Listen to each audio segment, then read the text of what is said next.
Okay.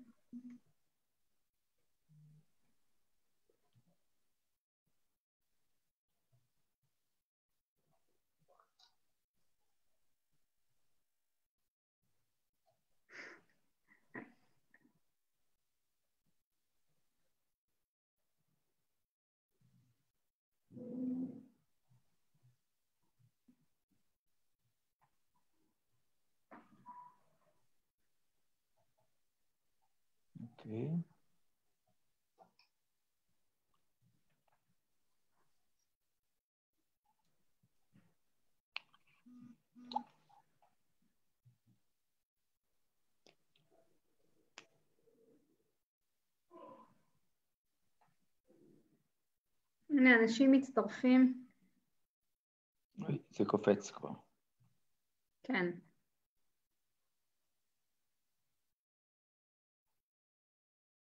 זה לא ממש נוח שיש את הדבר הזה. שאי אפשר לבטל אותו בכלל, כאילו. אני מניח שעד 8 כבר כולם יצטרפו. כן.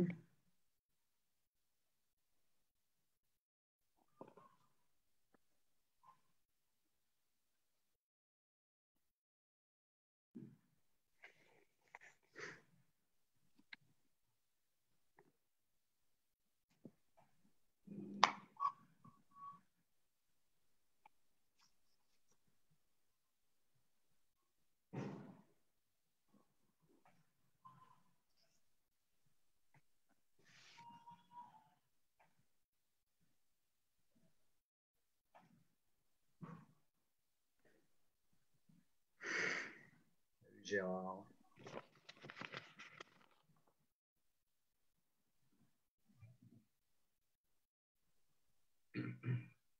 כן. No, it's finished. Thank you.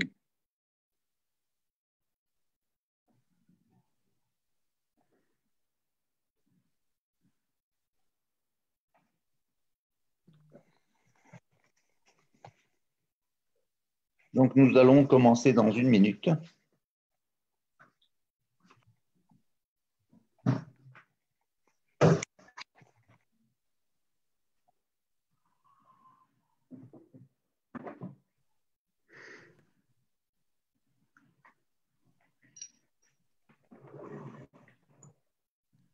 Voilà.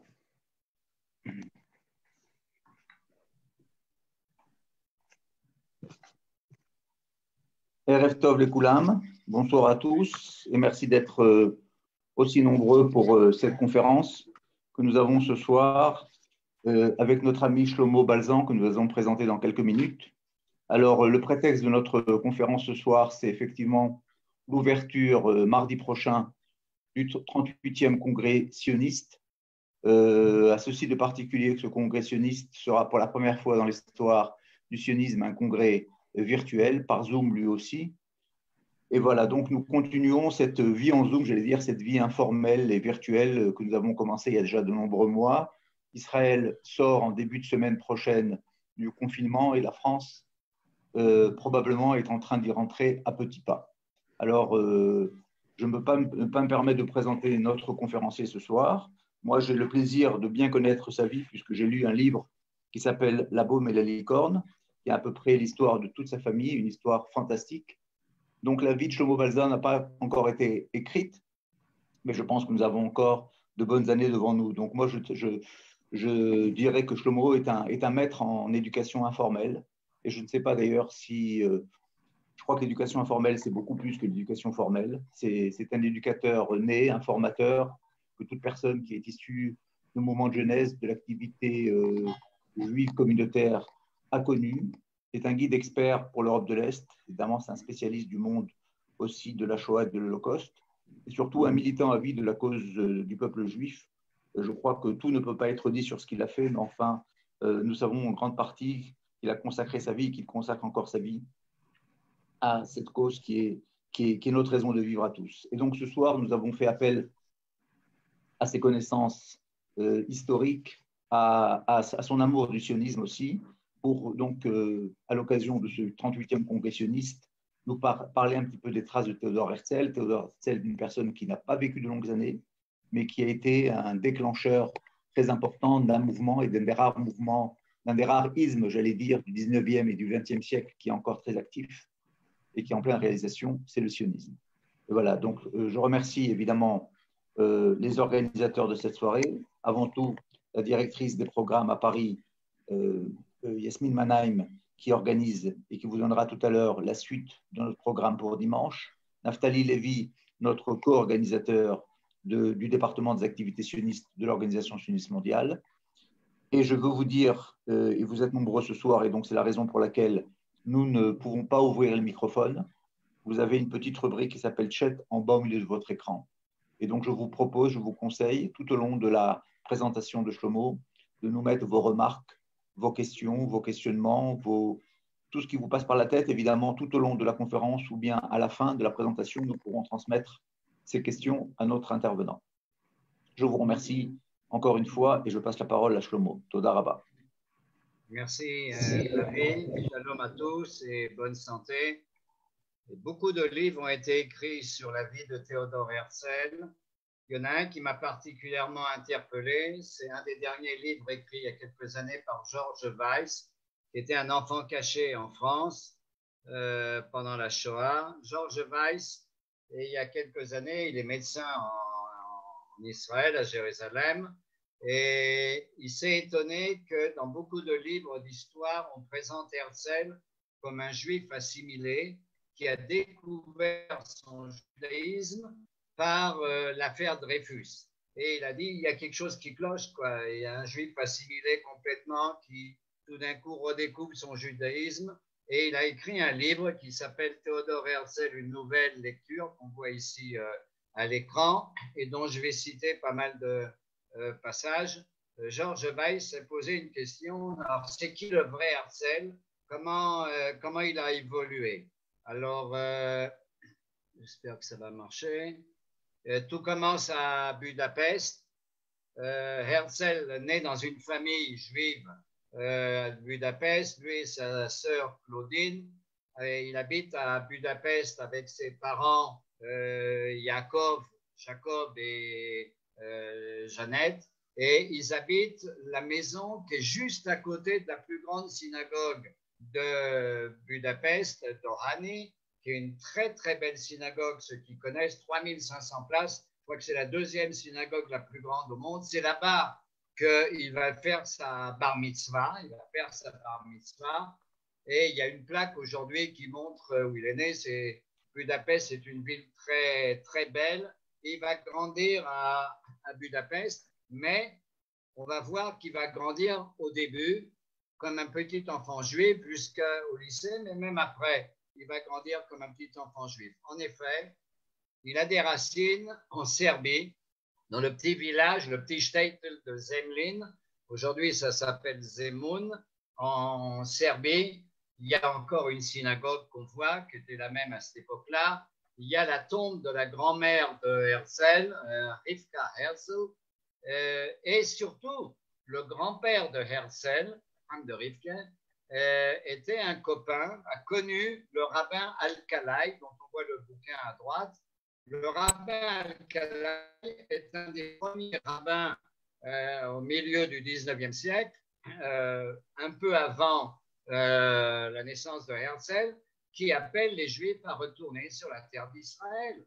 Il y a beaucoup de gens, bien avant Herzl, qui ont appelé les Juifs à venir s'installer en Eretz Israël. Et il est clair pour Georges Weiss que le fait que son grand-père a connu le rabbin Alcalay, c'est clair que peut-être dans son enfance, c'est ce que essaye de démontrer Georges Weiss, il y a eu une influence du shtetl de Zemlin, de la petite ville juive, communauté juive de Zemlin, où le rabbin Alcalay a parlé. Il est né à Budapest et je voudrais juste dire un mot sur Budapest. Budapest, pour moi, c'est une ville d'extrême. Pourquoi une ville d'extrême? Et c'est là-bas qu'il va grandir Théodore Herzl. Il va entendre autour de lui des débats. Alors, quels sont les débats qu'il y a à Budapest? on est en Autriche-Hongrie, l'empereur François-Joseph a donné les droits aux Juifs. Donc, quand Herzl y naît, c'est l'amour extraordinaire entre François-Joseph et les Juifs vont se jeter dans l'Autriche-Hongrie, surtout l'Autriche, c'est-à-dire la culture allemande. Et effectivement, une grande partie de la population juive, on ne connaît pas exactement le pourcentage, mais certains disent jusqu'à 40%, 30%, vont se convertir au christianisme, veulent s'intégrer entièrement et se convertir. Et ça, c'est un fait historique. Et on va voir que ce fait historique va plus tard influencer beaucoup Herzl. Maintenant, il y a d'autres extrêmes. Il y a les néologues. Bon, donc on voit ici la très belle synagogue à côté de laquelle est né Herzl. Il habitait juste à côté. C'est une synagogue extraordinaire. Elle est néologue. C'est quoi les néologues? C'est une forme de réformés. En Allemagne, c'était les réformés. Là, ça s'appelle les néologues qui veulent être surtout hongrois. On est d'abord hongrois et on va un peu réformer le judaïsme pour s'intégrer plus dans le monde moderne. Et je suppose que Herzl va entendre toutes ces discussions-là autour de lui. Mais il y a d'autres extrêmes. Alors, la photo à gauche, en noir et blanc, c'est le rabbin de Satmer, Yoel Tettelbaum. Ouais, qui est le rabbin de Satmer, et la Chassidut de Satmer, qui est hongroise, elle ne vient pas exactement de Budapest, c'est même d'un autre endroit de Satamári, qui est un peu dans le nord, mais ils vont devenir les plus extrémistes des extrémistes. C'est-à-dire, il y a des juifs qui vont vers la néologie, d'autres qui vont vers une Chassidut très très fermée, et jusqu'aujourd'hui, la Chassidut de Satmer est extrêmement anti-tout, anti-sioniste, est extrêmement fermée. Même ils ont été collaborés avec Dieudonné ou d'autres. C'est un cas extrêmement bizarre. Et Herzl va naître au milieu de tous ces extrêmes, de toutes ces explosions, se convertir, être un Hongrois néologue, être un chassid renfermé, il ne faut pas s'ouvrir au monde, et ça va beaucoup influencer Herzl. Herzl a une enfance géniale. Quand il est petit, il va au Talmud Torah, il va dans une école juive. Quand il arrive à l'âge du lycée, comme nous tous, moi je suis né à Paris, j'étais au lycée Jacques de Cour, mais j'allais au Talmud Torah. Il arrive à peu près la même chose à Herzl, même qu'il va changer de lycée, parce que dans un des premiers lycées où il habite, où il étudie, pardon, il va y avoir des actes antisémites et on va le faire passer dans un autre. Mais quand il est petit, il y a deux choses qui l'influencent beaucoup. Jules Verne, il est michiganais, il est complètement fou de Jules Verne, il adore Jules Verne, il est passionné par Jules Verne, il est passionné par ce qui se passe au canal de Suez, et quand il a 10 ans, c'est en 1870, il fait un plan, après avoir vu le canal de Suez, il fait un plan du canal de Panama. À l'âge de 10 ans, 11 ans, il commence à penser, mais pourquoi on ne fait pas tout le tour? On est obligé de faire tout le tour de l'Amérique pour arriver de l'autre côté d'un océan à l'autre. Pourquoi il n'y a pas un canal? Et le canal de Panama va être inauguré en 1905, un an après la mort de Herzl. Donc, il vit dans des rêves, même, c'est encore un truc incroyable, quand il a 15 ans à peu près, il est le patron dans son école, dans sa classe, d'un groupe de poètes, comme le film Le Cercle des poètes disparus. Et ben, il va créer un cercle de poètes. Ah, il a une condition quand même. La condition, c'est que c'est lui le patron. Il a 15 ans. Hein. Et il va créer un cercle de poètes. Et il vit dans des rêves extraordinaires entre Jules Verne, imaginer des canaux et ainsi de suite. Après le décès de sa sœur Pauline, qui va décéder à l'âge de 19 ans à peu près d'une maladie de tuberculose, toute la famille passe à Vienne. De toute façon, on était à Budapest, qui est l'Empire austro-hongrois, maintenant on va dans la capitale, à Vienne. Et toute la famille passe à Vienne, et là il va découvrir d'autres choses. La première chose qu'il découvre, il habite dans la rue Bergstrasse. Il commence à être étudiant. Lui va habiter rue Bergstrasse à Vienne. mais à 200 mètres de lui, en face, lui, il habite au numéro 6, mais au numéro 19 habite un gars qui n'est pas encore très connu, qui s'appelle Freud, Sigmund Freud. Ils ne vont pas se connaître, mais ils vont avoir des liens. Par exemple, en 1902, quand Freud écrit son livre L'interprétation des rêves, il envoie le livre à Herzl. En 1902, 2 ans avant la mort de Herzl, il lui dédie un livre et il marque dans la dédicace avec le respect que je porte, comme beaucoup d'autres, depuis des années aux poètes et aux défenseurs des droits de notre peuple. Freud a beaucoup admiré Herzl. Ils ne se sont pas rencontrés. Freud a rencontré le petit-fils le fils de Herzl, Hans, qui avait beaucoup de problèmes psychologiques, on va voir plus tard, et il s'est occupé du fils de Herzl. Mais Freud et Herzl ne se sont jamais rencontrés, mais ils habitaient dans la même rue. Et ce qui est intéressant, c'est que beaucoup plus tard, beaucoup de gens vont comparer Herzl à Moïse. Même il y a une synagogue à Francfort où on voit un vitrail où on voit Moïse représenté vraiment avec la tête de Herzl. Et le plus marrant, c'est que Freud va effectivement aller écrire un livre sur l'homme Moïse et la religion monothéiste.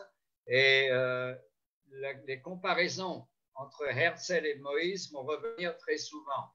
Par exemple, j'ai dit au début que Georges Weiss était étonné qu'on prenait Herzl pour un assimilé, mais Moïse était un prince égyptien, un enfant trouvé par une princesse. Il a grandi comme un prince égyptien et il découvre son peuple. Il est sorti vers son peuple quand il a vu l'esclavage des Juifs. Et il y a beaucoup de points communs entre Herzl et Moïse qui vont être développés dans beaucoup d'ouvrages.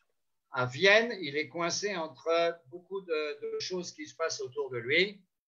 Il est étudiant en droit, il veut étudier le droit, ça n'intéresse pas tellement d'ailleurs, mais il étudie le droit et il découvre, le romantisme, les idées romantiques du 19e siècle qui vont beaucoup l'influencer, pas seulement les livres de Jules Verne, mais des trucs comme Victor Hugo. Victor Hugo, d'ailleurs, va vraiment se battre pour les libertés du peuple juif.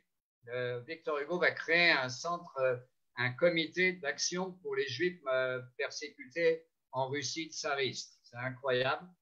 Et alors, pourquoi il découvre quoi? Il découvre le romantisme, mais il découvre également l'antisémitisme. Un des maires élus par une fraction antisémite, une ligue antisémite à la mairie de Vienne, c'est Karl Lueger. Karl Lueger est un antisémite. Karl Lueger, par exemple, va appeler Budapest Judapest. Parce qu'il y a un moment, il y avait 30% de la population de Budapest qui était juive. Et Karl Lueger va jeter l'expression, c'est pas Budapest, c'est Judapest.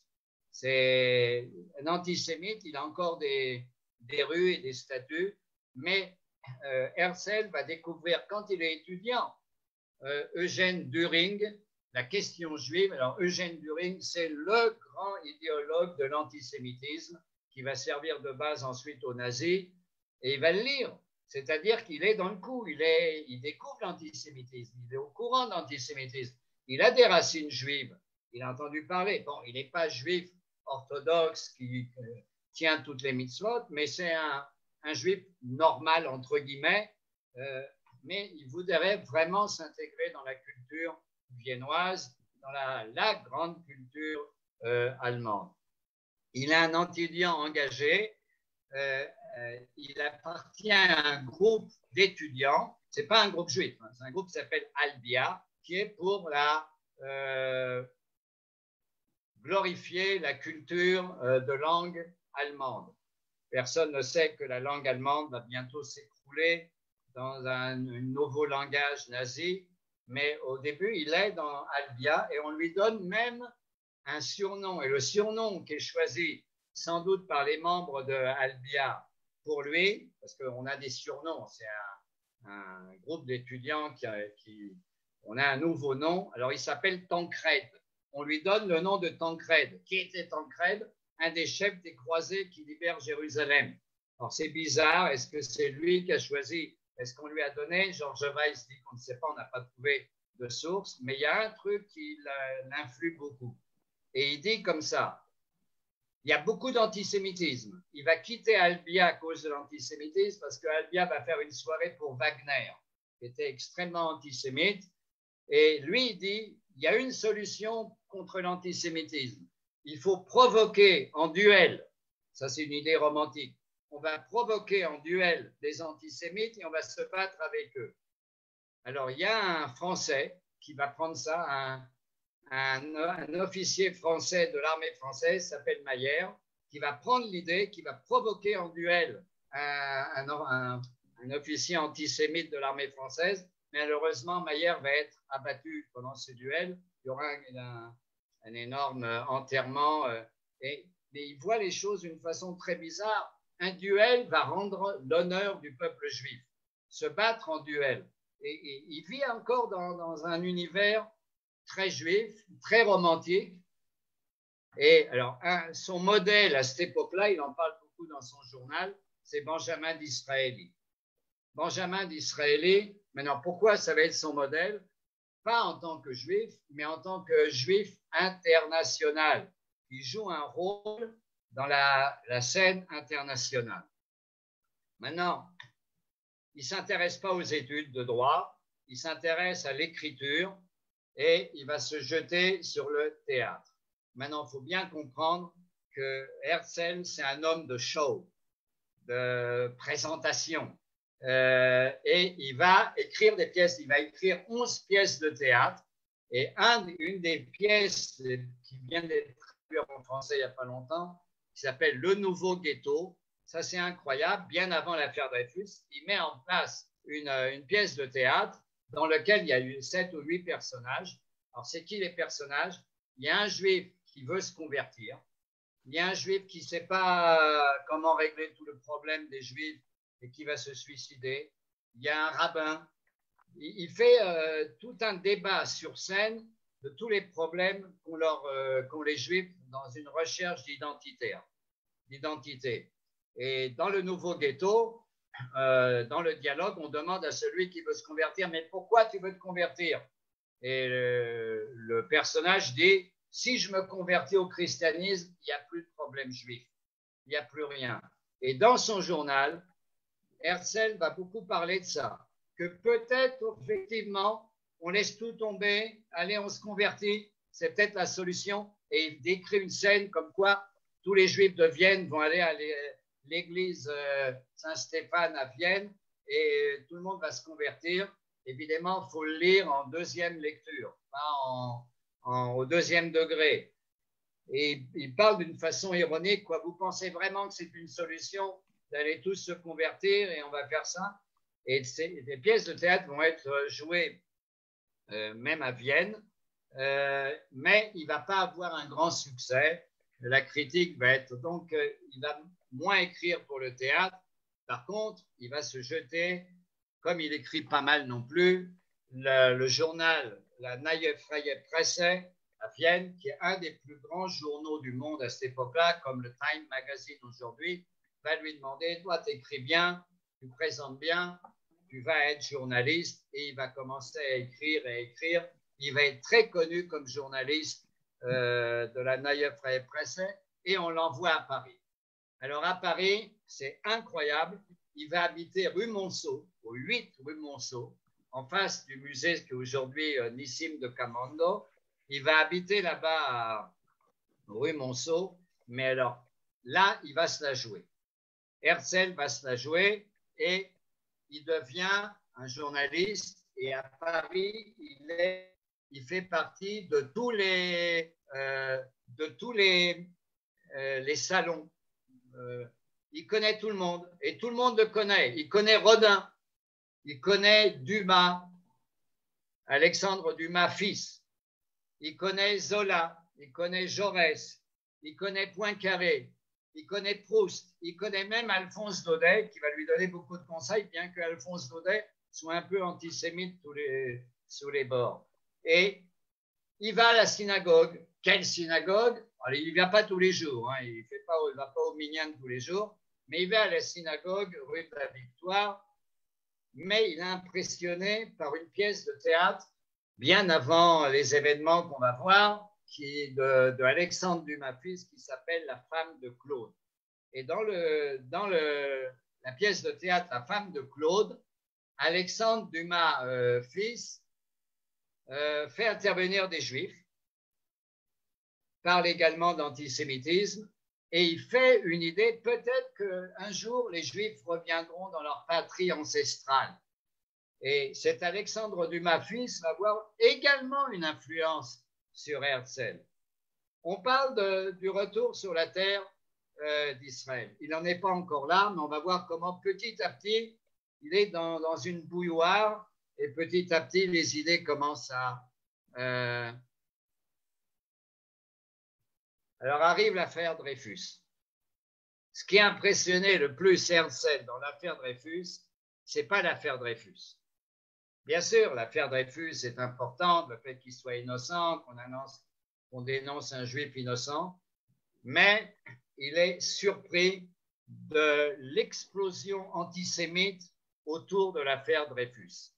Des caricatures, le traître, il est représenté comme un serpent, le juif qui veut s'emparer du monde. Et il y a une propagande antisémite incroyable. Il va plus être frappé, parce il s'occupe déjà d'antisémitisme, mais il va être très, très frappé des réactions antisémites autour de l'affaire Dreyfus. Bien sûr, l'affaire Dreyfus est importante, mais le catalysateur, c'est ce qui se passe autour de l'affaire Dreyfus. Et alors, il va à l'hôtel de Castille, rue Cambon. Alors, je suis très fier de vous montrer la plaque qui est aujourd'hui à l'hôtel de Cambon, parce que quand j'étais un des patrons du Bnei Akiva en France, j'étais un de ceux qui ont mis la plaque. Et la plaque a changé de place d'ailleurs, parce que le directeur de l'hôtel n'était pas tellement content qu'on mette une plaque. Alors, à côté de la porte, donc on l'a mis à peu près 2 mètres au-dessus. C'est un peu plus dur à voir. Et donc, il habite là. Quand il est cette fois-ci à Paris, il habite plus rue Monceau, il habite rue de Cambon, à côté de la rue de Rivoli, pas loin des Tuileries où il va écrire souvent. Et il va écrire un livre qui s'appelle L'État juif, Judenstaat. Alors, je vais vous dire un truc. L'État juif, le livre qu'il va écrire, qui est un livre très, très, très pratique. Il n'y a pas tellement de trucs idéologiques. Il y a même une phrase dans laquelle il dit comment les Juifs vont faire leur alia en Israël, par train, 1e ou 2e classe. Okay, il est extrêmement pratique. Il faut qu'on s'organise. Et il décrit des choses extrêmement, extrêmement pratiques. Ce n'est pas un grand discours idéologique. Il y a des choses extrêmement touchantes, mais c'est très, très pratique. Maintenant, dans la communauté juive, on ne lit pas tellement l'État juif, mais qui va commencer à lire l'État juif? Les non-juifs. Herzl, il est connu quand même comme journaliste. Il est connu partout. Enfin, il est dans tous les milieux, il est dans tous les salons. Il va à l'Assemblée nationale en tant que journaliste. On le connaît, on a vu qu'il connaissait. Et les gens commencent à lui faire des remarques, mais surtout le monde non juif.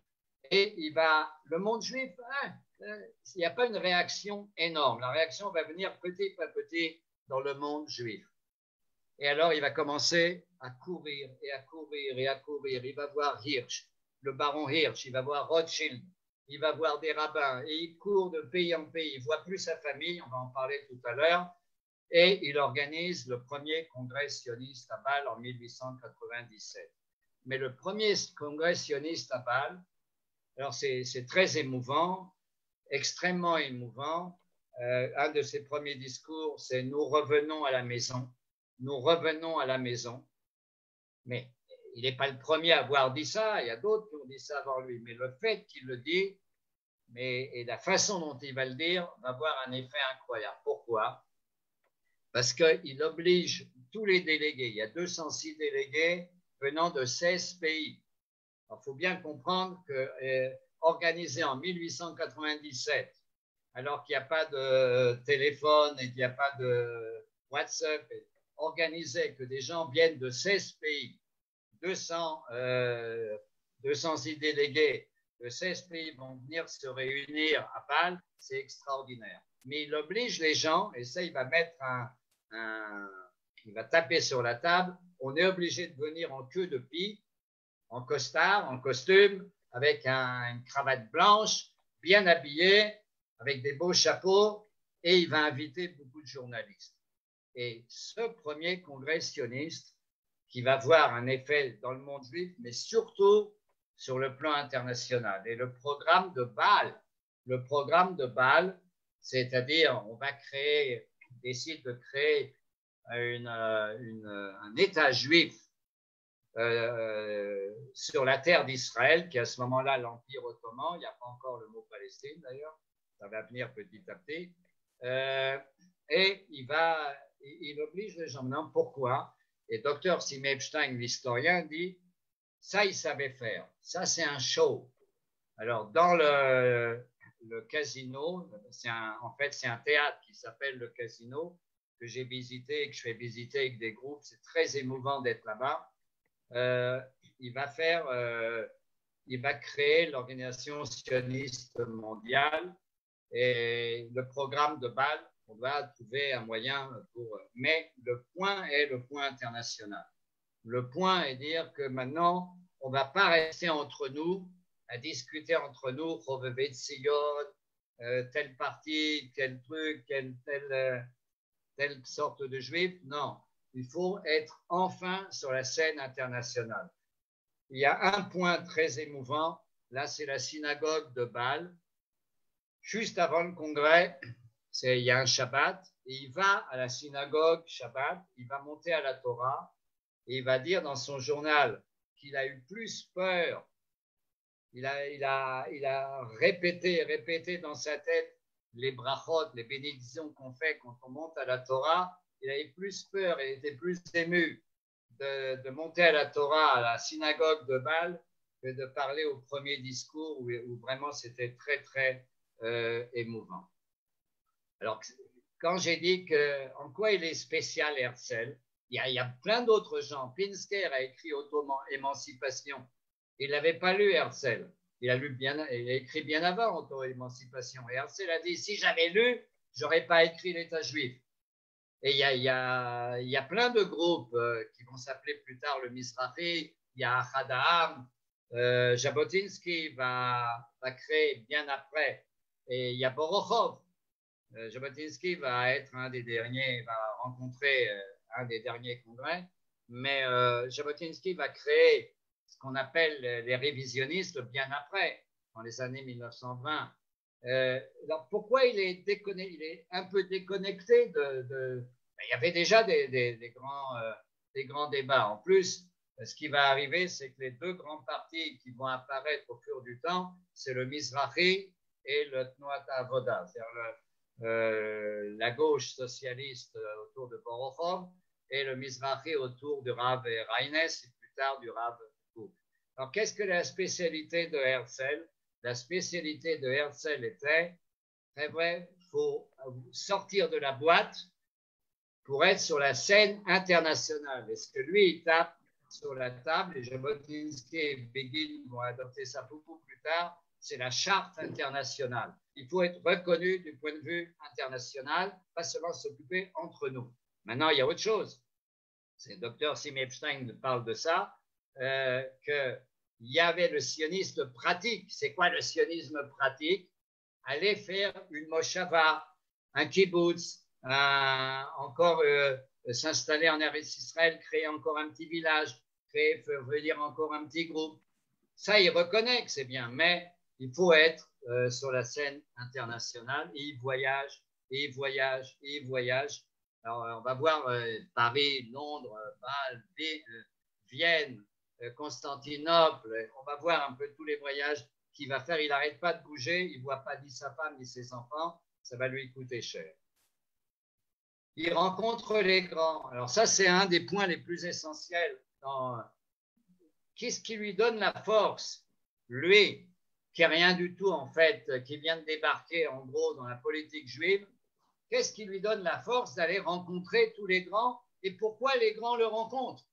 Alors il va rencontrer le pape Pie IX, il va rencontrer Victor Emmanuel, le roi d'Italie, et il va surtout, et ça c'est incroyable, être reçu. Bon, il ne va pas être reçu directement, ça va prendre du temps, mais il va se faire recevoir à la cour du sultan de l'Empire ottoman, Abdul Hamid II, pour lui dire « Donne-nous Eretz Israël ».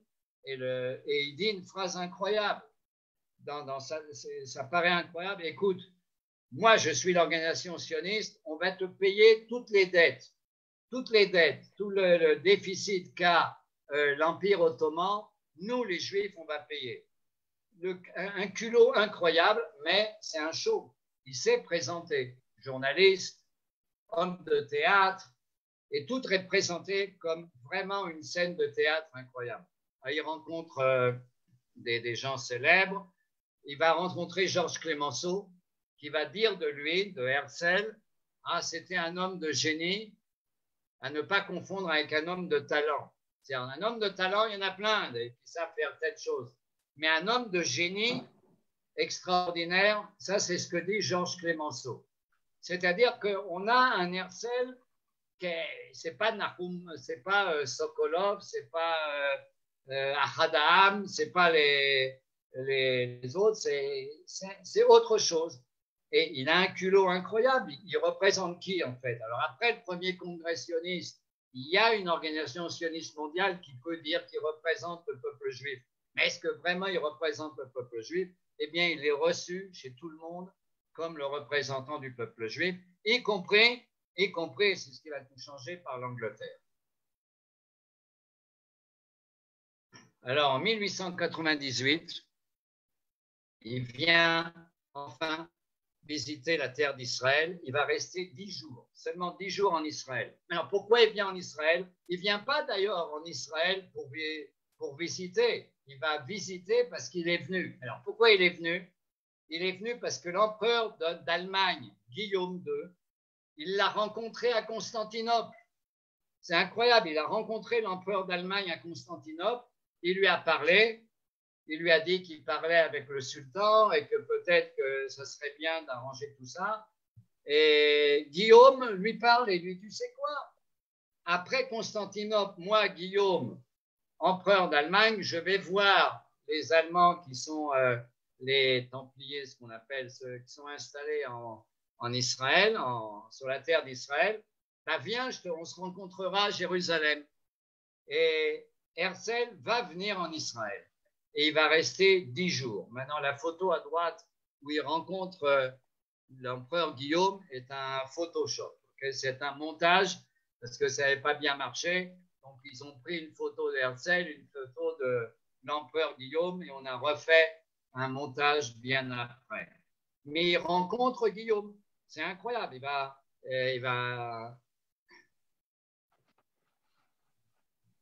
Alors, il va rester en Israël uniquement 10 jours. Maintenant, ce qu'il va penser d'Israël dans son journal, d'abord, il va finir de lire Rome et Jérusalem de Moshe Hess, un grand sioniste socialiste avant, qui raconte les relations entre Rome et Jérusalem et qui a en fait tout un livre. Il va le lire pendant ce voyage et il va découvrir des endroits incroyables.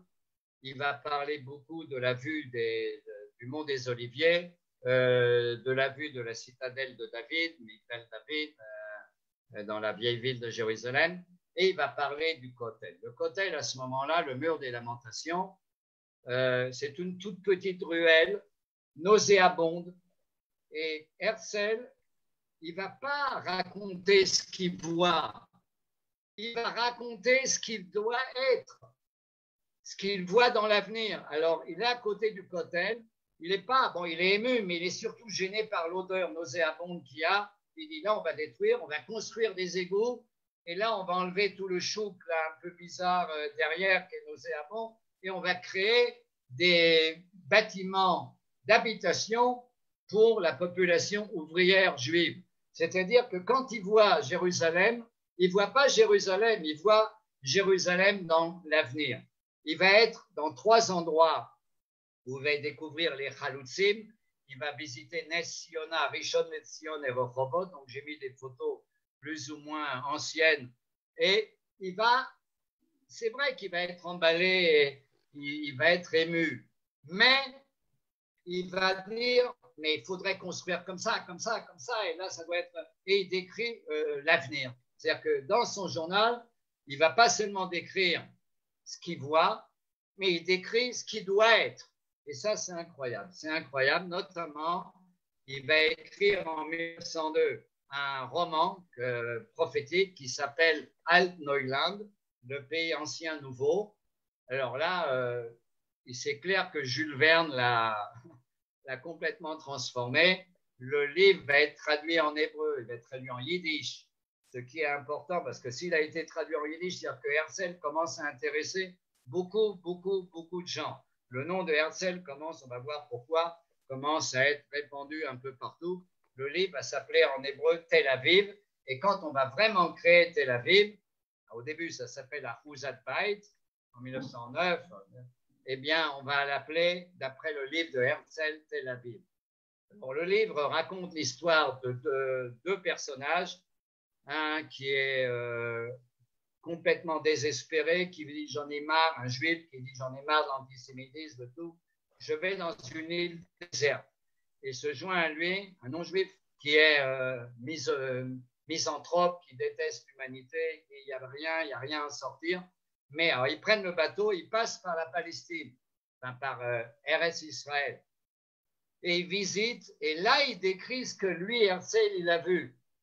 C'est nauséabond, c'est pauvre, il n'y a rien, c'est complètement foutu. Alors, ils quittent, ils vont dans une île, ils reviennent 20 ans après. Et 20 ans après, tout d'un coup, ils découvrent Haïfa, il décrit Haïfa avec des téléphériques et des trucs extraordinaires. Et il décrit Jérusalem, que le temple est reconstruit, c'est devenu le palais de la paix pour le monde entier. C'est un prophète, il écrit ça en 1902. Et petit à petit, Herzl, il continue à tourner dans toutes les communautés juives.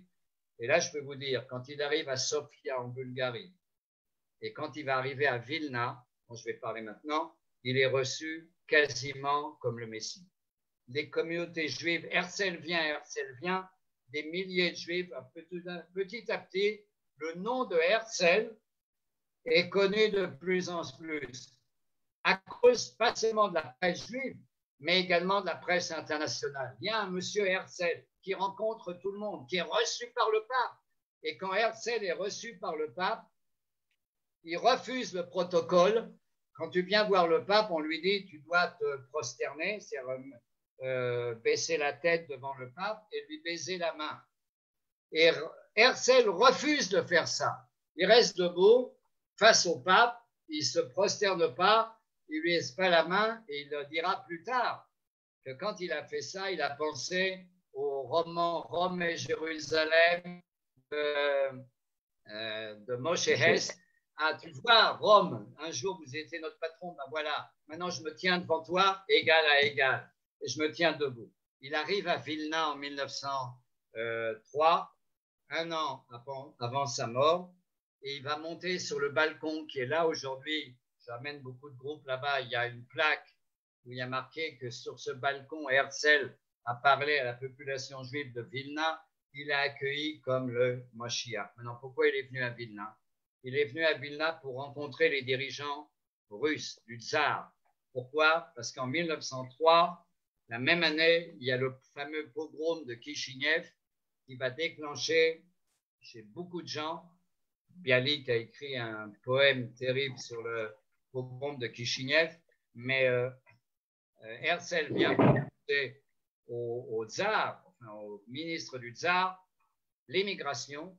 Voilà, on va créer un pays et il n'y aura plus de problèmes juifs, il n'y aura plus de pogroms, et les juifs l'accueillent vraiment comme le Mashiach. C'est incroyable. Et on est un an avant sa mort, il est déjà très épuisé, très malade, et il continue à tourner, à tourner, à tourner. Tout d'un coup, l'Angleterre est sur le coup. Maintenant, à qui l'Angleterre va parler? Eh bien, à Herzl, pas parce que on lui court après. Lui, il court après les Anglais, il va être reçu par Chamberlain et on va lui dire, qu'est-ce que tu veux? Il dit, maintenant que vous, les Anglais, vous préparez à changer la politique, et c'est ce qui va se passer après la Première Guerre mondiale, bien après, est-ce que vous pouvez nous proposer un territoire, nous convaincre le sultan? Elle dit, ça, on ne peut pas faire, mais on peut réfléchir. On a un grand empire, on va te proposer quelque chose, et il propose l'Ouganda. Alors, l'Ouganda, ça va être un problème terrible au 6e congrès. Pourquoi l'Ouganda? Alors, il y a beaucoup qui ont dit, vous voyez que Herzl, il était passionniste, il voulait l'Ouganda. Alors, je vais vous dire que Herzl a beaucoup été impressionné par les programmes territorialistes de beaucoup de juifs, notamment de Zangwill. À la même époque, le baron Hirsch commence à installer en Argentine des milliers de réfugiés juifs de Russie qui vont créer en Argentine des régions entièrement juives. Comme il y a une ville aujourd'hui qui s'appelle Mosesville, il y a des noms en yiddish. Okay? Alors, et il va dire peut-être que l'Ouganda, peut-être un territoire pour se préparer à une certaine autonomie. Et jusqu'aujourd'hui, d'ailleurs, je tiens à vous le dire, il y a beaucoup de juifs dans le monde qui pensent à des autonomies juives, à Borough Park, okay, ou le Marais, le Plessis. Okay, il dit, bon, on va vivre dans un pays étranger, mais entre nous, en autonomie. Il y a d'autres minorités qui l'ont fait exprimer d'une façon beaucoup plus forte, comme Georges Bensoussan en parle dans Les territoires perdus de la République. Mais quand on lui propose l'Ouganda, c'est juste après le pogrom de Kishinev, et lui, il dit, on est obligé, peut-être que... Et Max Nordau va l'aider en trouvant la formule, c'est un asile de nuit. Mais c'est vrai que l'idée d'une autonomie juive, d'un territoire juif, en attendant, dans le Congrès, ça a fait un scandale terrible, et des gens qui ont éclaté en sanglots. Herzl nous trahit. En fait, il a proposé juste, pas du tout l'Ouganda, il a proposé qu'on envoie une équipe en Ouganda pour vérifier. Okay? Et il voit des gens qui s'assoient par terre, qui éclatent en sanglots, et Herzl va crier en hébreu, Im eshkacher Yerushalayim tishkach yemini. Si je t'oublie au Jérusalem, que ma main droite se dessèche. Et effectivement, il y a des études à faire sur les idées de territoire. Jusqu'aujourd'hui, dans les communautés juives, il y a des débats. Ceux qui sont passionnistes, bon, on va faire une communauté juive, on va vivre en Amérique, c'est un peu comme ça. Il y a d'autres coins. C'est très curieux, cette histoire du territorialisme. Le plus marrant, c'est qu'aujourd'hui, en Ouganda, il y a un truc pour des réfugiés et pour aider des gens d'Afrique qui sont très malheureux, qui a été créé par Israël. Donc, on voit ici des gens, aujourd'hui, en Ouganda, qui, avec un petit drapeau israélien, c'est un retour très curieux. Par exemple, ça j'ai bien connu, j'étais au Birobidjan, les soviétiques ont créé dans les années 30 une région autonome juive au Birobidjan, qui existe encore maintenant d'ailleurs. Tout est marqué en russe et en yiddish. Et quand vous arrivez, il y a marqué en yiddish, j'avais organisé des séminaires là-bas après la fin du communisme, mais c'est toujours il n'y a plus de juifs là-bas. Mais il y avait une idée, peut-être qu'une autonomie juive, maintenant, chez Herzl, c'est clair que c'est un asile de nuit avant de se préparer à monter en Herzl, peut-être que les Anglais. Mais l'idée de Herzl, c'est pas tellement l'Ouganda, c'est de rester sur la scène internationale et de continuer le dialogue avec les Anglais. C'est ça le point de Herzl. Il y a une levée de bouclier contre Herzl incroyable quand ça commence vraiment à prendre l'idée du sionisme. Le rabbi de Lubavitch, Shalom Ber Schneerson, déclare le projet que les sionistes ont fomenté n'aboutira jamais. Leurs efforts, leurs intrigues ne serviront à rien contre la volonté de Dieu. C'est curieux de le lire aujourd'hui. Bon, ils ont changé beaucoup d'avis depuis, mais c'est marrant de voir cette phrase-là. Shalom Cohen, le grand rabbin de la communauté libérale, réformée. Le sionisme politique est une folie spirituelle dangereuse. Ce mouvement ne réussira jamais en Hongrie. Aussi bien les orthodoxes que les libéraux sont unanimes à penser qu'il n'existe pas de nation juive. Et jusqu'aujourd'hui, il y a des débats sur qu'est-ce que c'est que l'identité juive et la nation juive. Alors maintenant, je vais commencer à terminer. La famille de Herzl, c'est une histoire triste. Julie, sa femme, va décéder dans la démence. Paulina va également être dans un hôpital psychiatrique à Bordeaux où elle va décéder. Hans, son frère, le fils de Herzl, va se suicider. Hans, en plus, il s'est converti plusieurs fois. Il a quitté le judaïsme il va revenir après, mais il va aller au catholicisme, au protestantisme. Trude, la troisième fille de Herzl, Margaret Trude, elle va grandir, elle va se marier avec quelqu'un de 25 ans plus vieux qu'elle. Neumann, ils vont habiter à Vienne et ils vont être déportés pendant la Shoah au camp de Theresienstadt où ils vont être assassinés. Mais Trude va avoir un fils, Stéphane, le petit-fils de Herzl, qui, lui, ils vont le faire passer en Angleterre dans les années 30, avant le début de la guerre. Il va faire des études en Angleterre. Il va être soldat britannique, il va être envoyé en Amérique comme agent de liaison et il va se suicider en Amérique en 1946 quand il va découvrir l'étendue et on prête à lui, mais on ne sait pas sûr qu'il aurait dit pourquoi on n'a pas écouté mon grand-père, pourquoi on n'avait pas écouté mon grand-père. Donc c'est une histoire très, très triste. Entre parenthèses, quand Hans se convertit, eh bien, c'est la même histoire avec Moïse. Les enfants de Moïse, Eliezer et Gershom, ont mal tourné, notamment Gershom, qui est devenu complètement idolâtre. Il y a eu beaucoup de grands dirigeants qui ont vu leurs enfants partir dans d'autres directions. Et c'est ce qui arrivait. Mais il n'était jamais à la maison. Les enfants n'ont pas vu souvent, sa femme n'a pas vu souvent. Il s'est consacré à sa cause, à la cause sioniste tout le temps. Pour terminer, dans son livre Alt-Neuland, Pays Nouveau-Ancien, il écrit, il y a une expression terrible de l'avenir, un jour on finira tous par porter l'étoile jaune. Il écrit ça en 1898-99. En 1903, il écrit une lettre à un député du Parlement hongrois. Je ne spécule pas la souffrance des gens, mais les Juifs hongrois n'échapperont pas à leur destin, plus cruel qu'il se sera fait attendre.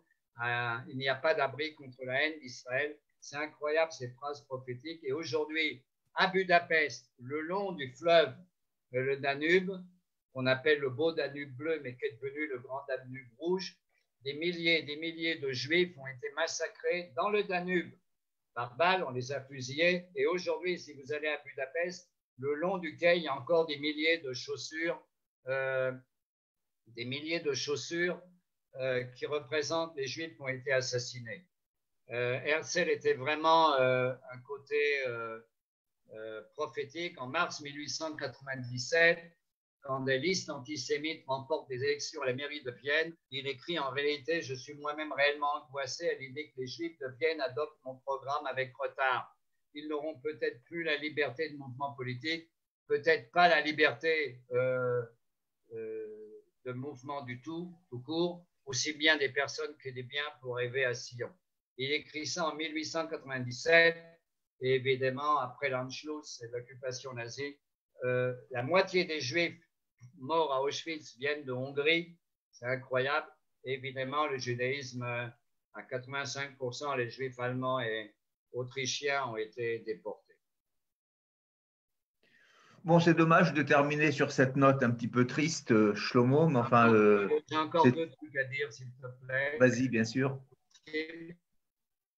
En 1904, il y a la mort de Herzl.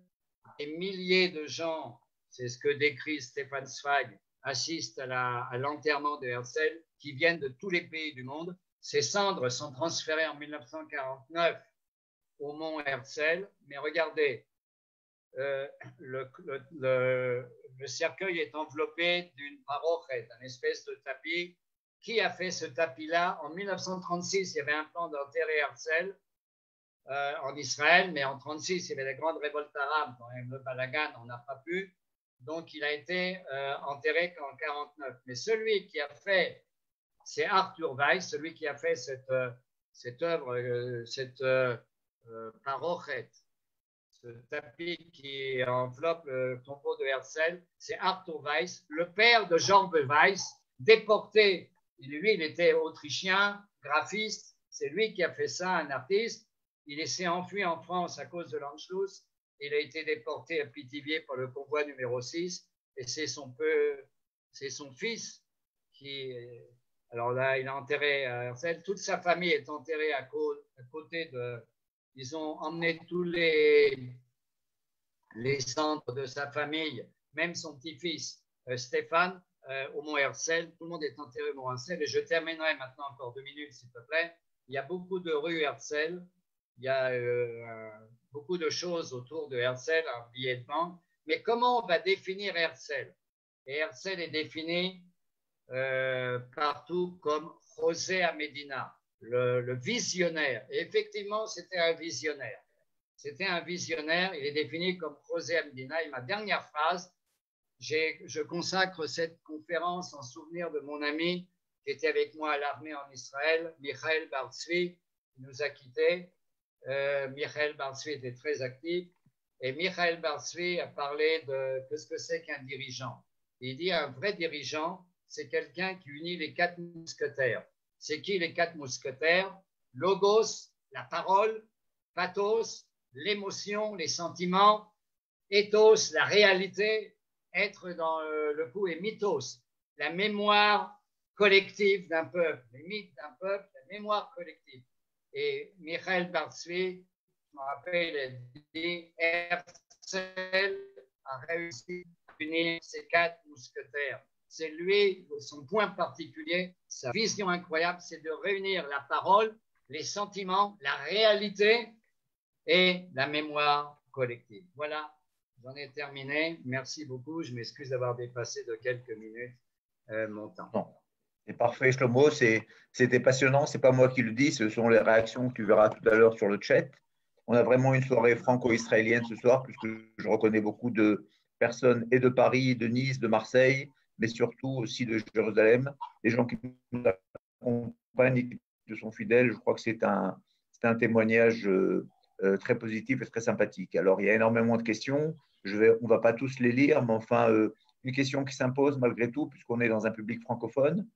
Quel était le lien de Herzl avec le baron de Rothschild / le baron Hirsch? Et dans la même, j'allais dire dans la même question, ses relations avec les dirigeants de la communauté juive de Paris ou de France, puisqu'il a quand même séjourné quelque temps à Paris, et c'est là qu'il a pris sa conscience sioniste, j'allais dire. Donc, alors, si tu peux nous... Hirsch et Rothschild, je vais répondre. Hirsch et Rothschild ont complètement reçu Herzl, mais ils le prenaient pour un cinglé. Ils le prenaient pour quelqu'un outsider, complètement très bizarre. Il dit oui, oui, bon, on t'aime bien, mais bon, nous on fait ce qu'on a à faire. Ils n'ont pas tellement eu des liens avec Herzl. Zadok Khan, le grand rabbin de France, n'est pas venu au congrès sioniste, mais il a envoyé une bracha, il a envoyé une bénédiction, mais la majorité des dirigeants des communautés juives ont vu Herzl comme un danger public. Même quand il a fait son congrès à Bâle, pourquoi il l'a fait à Bâle? Parce qu'aucune communauté voulait que ça soit chez eux. Au début, il a voulu Munich. Alors, non, chez nous, pas chez nous. Il a essayé d'autres villes. Non, pas chez nous, pas chez nous. Alors, il a finalement fini à Bâle. Un des rabbins de Bâle a dit bien chez moi, je t'aime bien, les idées sont bien, mais il n'était pas tellement aimé dans les milieux juifs. Ils le respectaient, ils l'ont reçu, parce qu'il est reçu un peu partout, il est très connu. Mais bonjour, comment ça va? D'accord, on a entendu. mais ils l'ont pas aidé et soutenu réellement.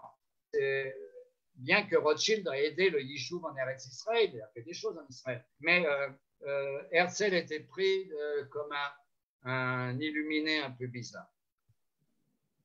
Alors, une question, si tu veux, Oui.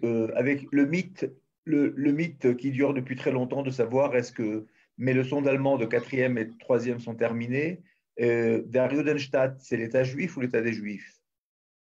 Alors, je ne sais toujours pas dire, je ne sais pas. Il y a un grand débat. En fait, le débat sur, on ne sait pas comment traduire jusqu'aujourd'hui, il y a des débats incroyables, je n'ai pas de solution.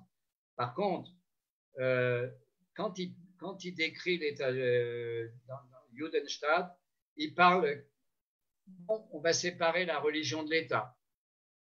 Alors des gens lui disent, mais si c'est un État juif, c'est pas dit que c'est un État juif, c'est un État des Juifs, où il y a aussi des... Bon, alors il y aura un grand débat qui dure jusqu'aujourd'hui, qu'est-ce que c'est qu'un État juif? Et lui, il avait dit, bon, les rabbins, on les recevra, mais ils seront dans leur synagogue.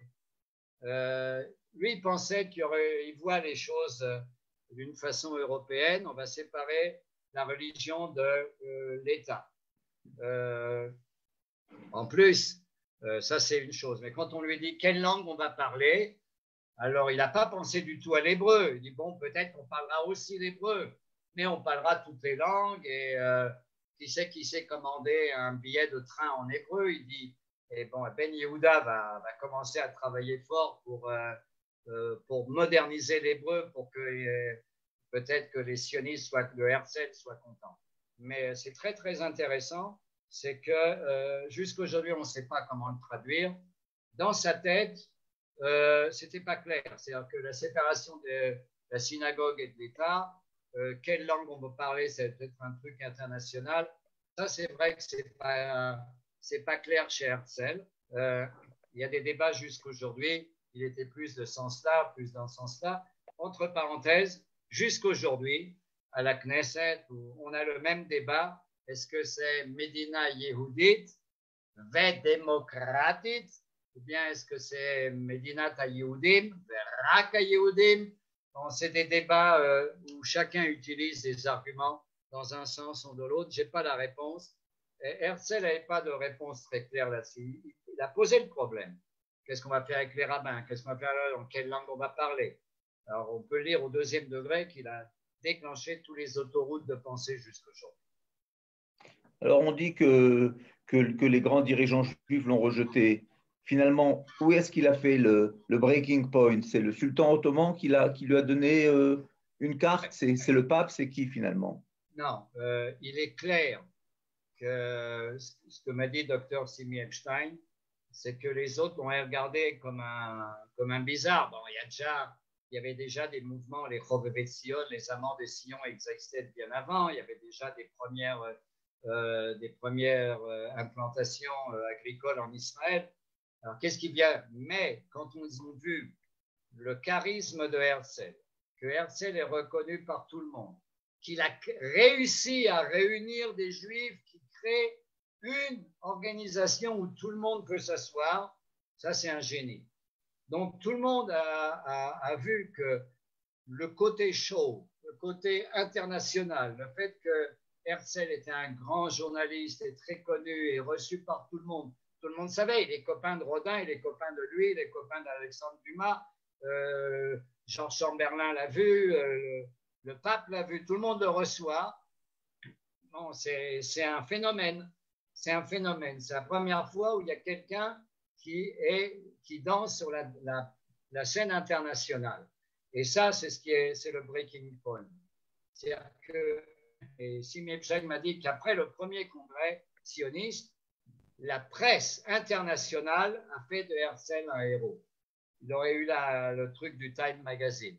Okay, un gars bizarre qui est très connu, qui écrit bien et qui nous fait rentrer sur la scène internationale. Ça, c'est le charme et la vision de Herzl. C'est ça le breaking point. Ben voilà, on va essayer de respecter les délais. Shlomo, tu liras évidemment tous les compliments et toutes les remarques qui sont faits par la plupart, presque tous nos participants qui ont voulu intervenir. des remarques de Jacques Picard concernant la traduction, qui aurait été peut-être l'État juif se serait écrit autrement en allemand peut-être. C'est une discussion qui reste ouverte, qui est intéressante parce qu'elle est actuelle. En tout cas, je rappelle qu'on a fait cette intervention passionnante de Shlomo dans le cadre du 38e congrès sioniste mondial qui se tient pas à Jérusalem pour la première fois depuis l'indépendance de l'État, c'est depuis 1948, mais cette fois-ci en Zoom, c'est-à-dire en virtuel. À partir de mardi, il y aura une partie des débats qui seront d'ailleurs ouverts au public. Et en tout cas, c'est très intéressant de savoir que plus d'un siècle, évidemment, largement plus d'un siècle après la mort d'Herzl, notre sionisme est bien vivant et bien passionnant, et que l'avenir du peuple juif se joue encore dans un certain nombre de sujets fondamentaux, sur la mémoire, sur l'antisémitisme, sur l'éducation, sur l'ALIA, sur plein d'autres sujets encore qui sont une partie des sujets forts que Herzl a eu le temps à peine de soulever, qui sont développés tout au long du XXe et au début du XXIe siècle. Voilà, merci à vous tous. Yasmine va peut-être nous rappeler la prochaine conférence que nous avons dimanche à 11h heure française et midi heure israélienne. Dimanche sur Tibériade avec Yoel Haddad et Dvorah Galili. On va découvrir ensemble la ville de Tibériade. Donc je vous invite tous dimanche à 11h heure française. On continue dans le sionisme pur et dur pour les gens qui veulent connaître la ville, qui veulent s'intégrer dans cette ville, qui veulent enrichir leurs connaissances avec des responsables de la ville de Tibériade.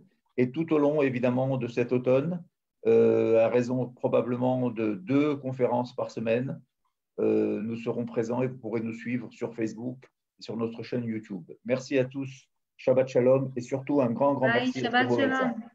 Merci beaucoup. Shabbat Shalom et santé, santé, santé.